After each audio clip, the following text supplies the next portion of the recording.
I think it's really critical to look at the broader geopolitical context. This visit is taking place in the immediate aftermath of the AUKUS meeting between US, Australia, and UK leaders. And this meeting has consolidated AUKUS as a military alliance. And increasingly, it's gaining this anti-China flavor. So now it's made very explicit that the AUKUS alliance is basically to contain China and to respond to Chinese threat in the Indo-Pacific. At the same time, US-China relations deteriorate and continue to deteriorate. So this visit wouldn't be necessary, especially given the fact that Wang Yi visited Russia not so long ago.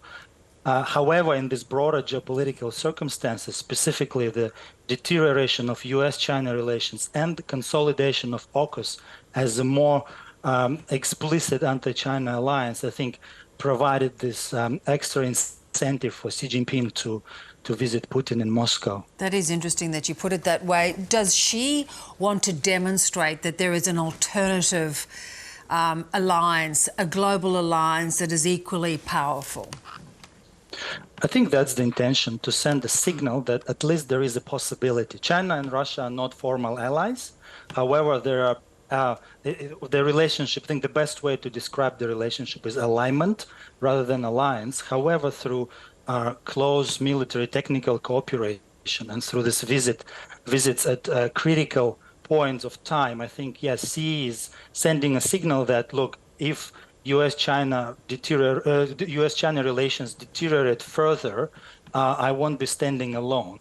I have significant friends, and Russia is the only great power partner of China, and there is a sort of fallback position for China in that scenario. So this also explains why China remained always friendly towards Russia despite the invasion. So Xi Jinping will shows that at some point it will be able to cash the check, so to speak, in case US-China relations further deteriorate.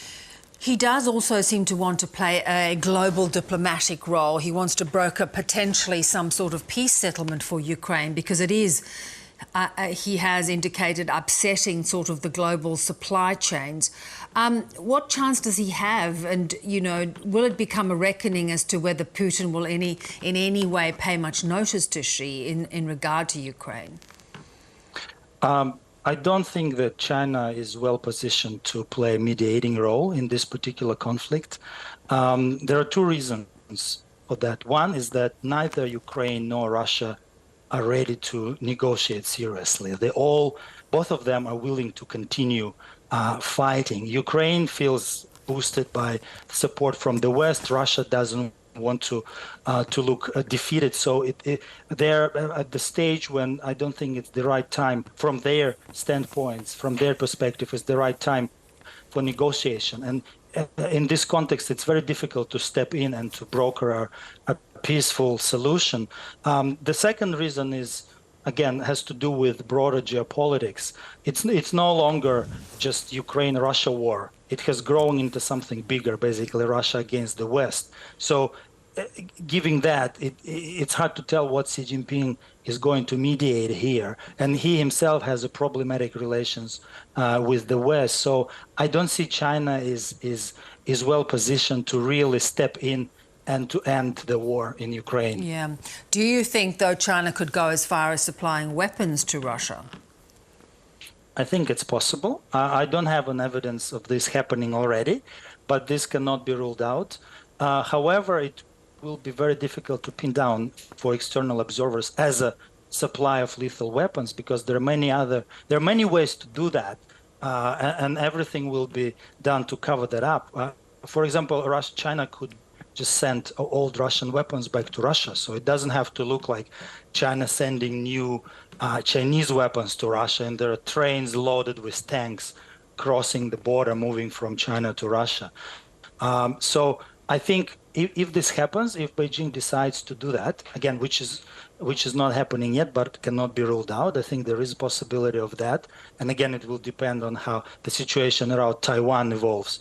However, everything will be done to make it less visible for external observers. And most likely it will look like just a natural development or just another episode of military technical cooperation between the two countries. Yeah.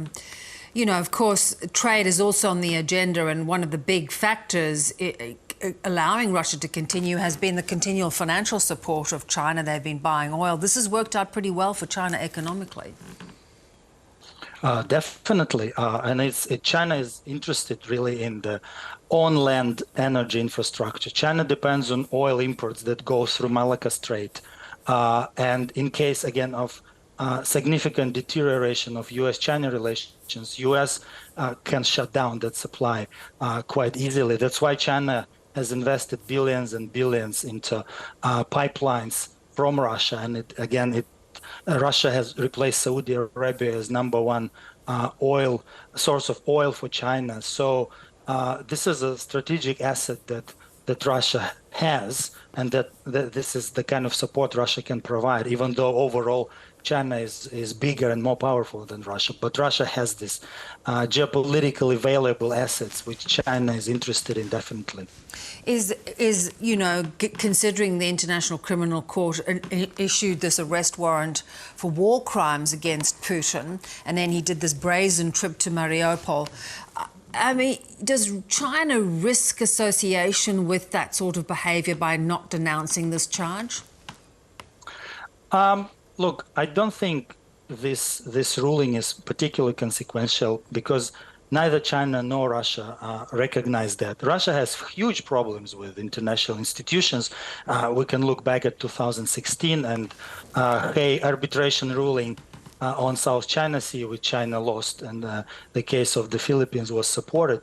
Nevertheless, it never had any tangible impact on how South China Sea dispute evolved. So I think this decision does carry a strong normative weight, and it's a strong normative signal.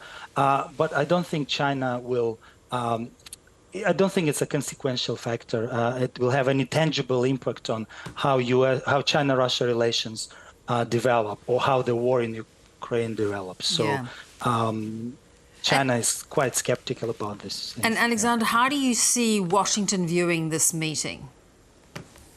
Well, I think the way Washington views it is